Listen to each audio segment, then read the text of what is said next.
Welcome to the Ordinary Guy Garage. I'm Scott, the Ordinary Guy. And today we're going to get going here on part 2 of the loft building and shop upgrades. So hang tight.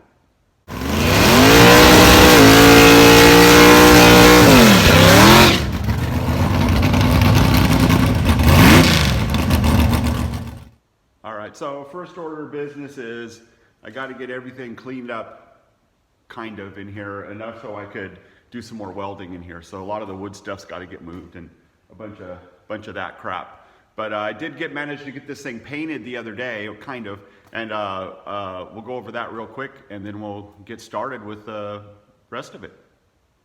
All right, so I got the back all painted. You can kind of see the back. That's the back side of the loft, the part that goes up against the wall.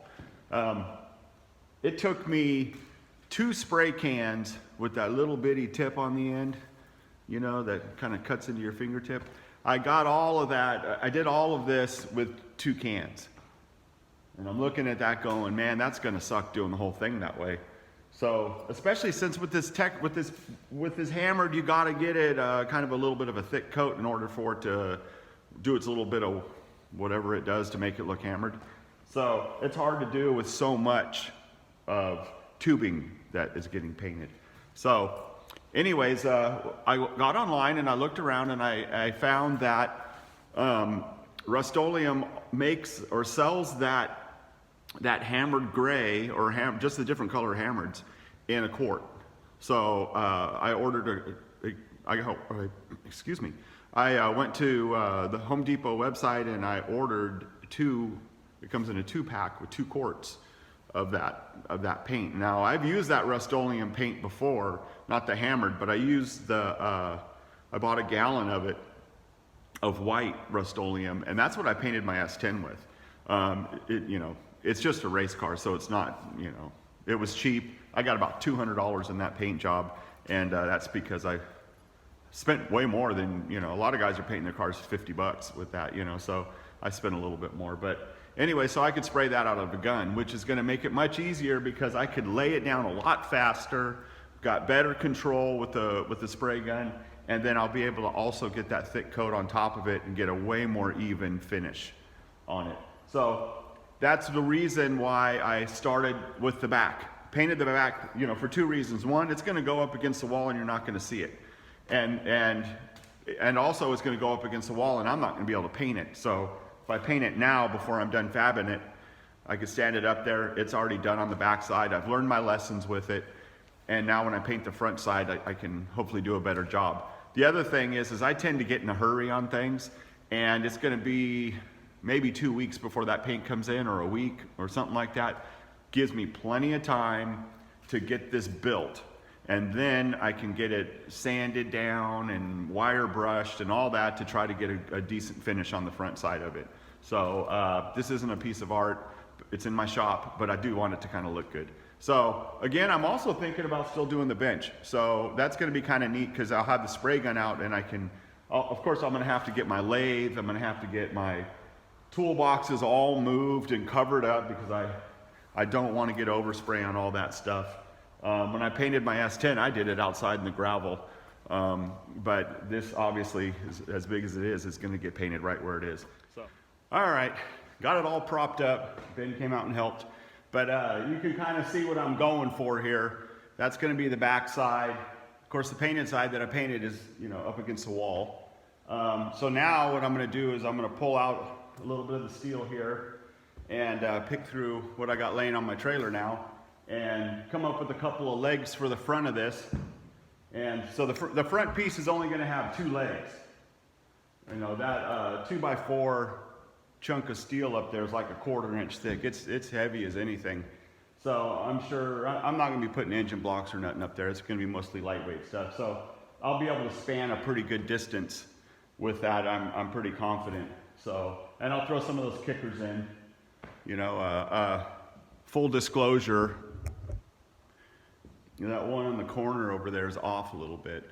You can kind of see the floor is a little bit, I don't know if you could see it, but the slab is off a little bit. It's kind of kicked a little bit. plywood is level. I leveled all that when I put it in, and I was surprised how far out the floor is.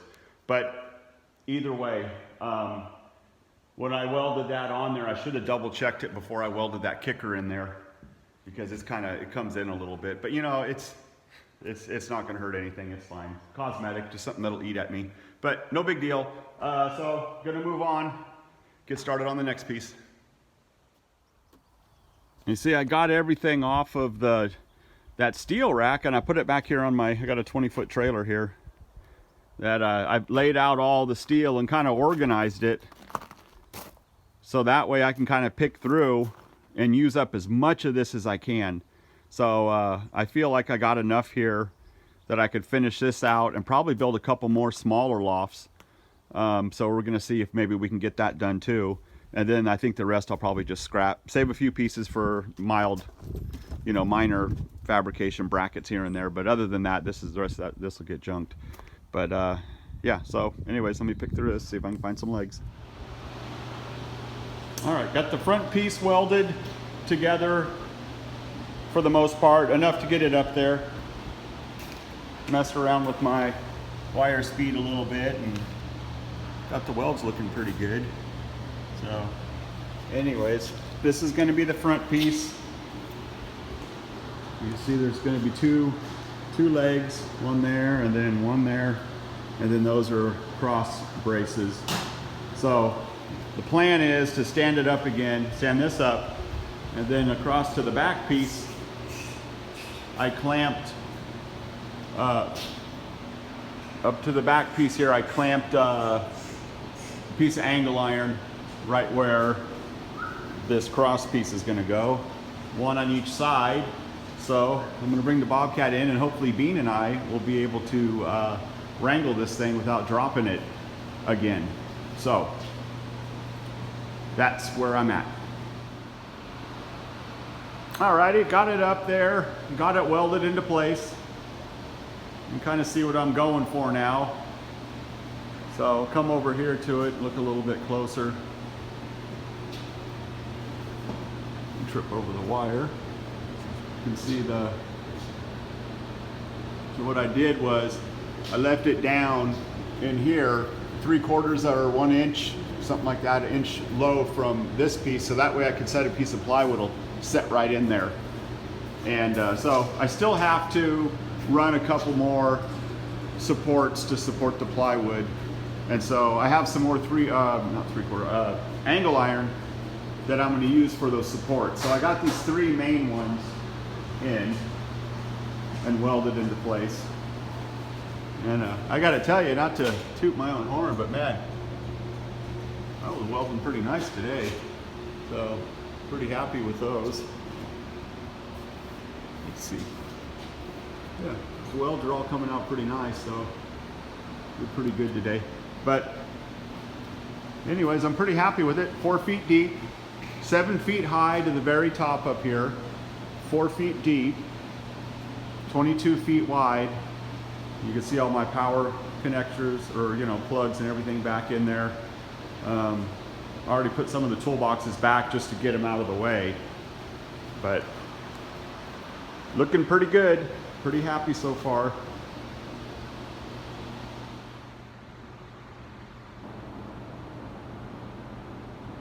All right, well, I'm gonna wrap it up right there. It's been a long day out here.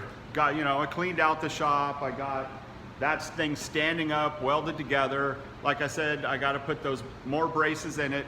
I still gotta do a little more sanding on it and a little more wire brush. I wire brushed about 90% of it. Well, Bean and myself did. He helped me a lot today, and so did Ben.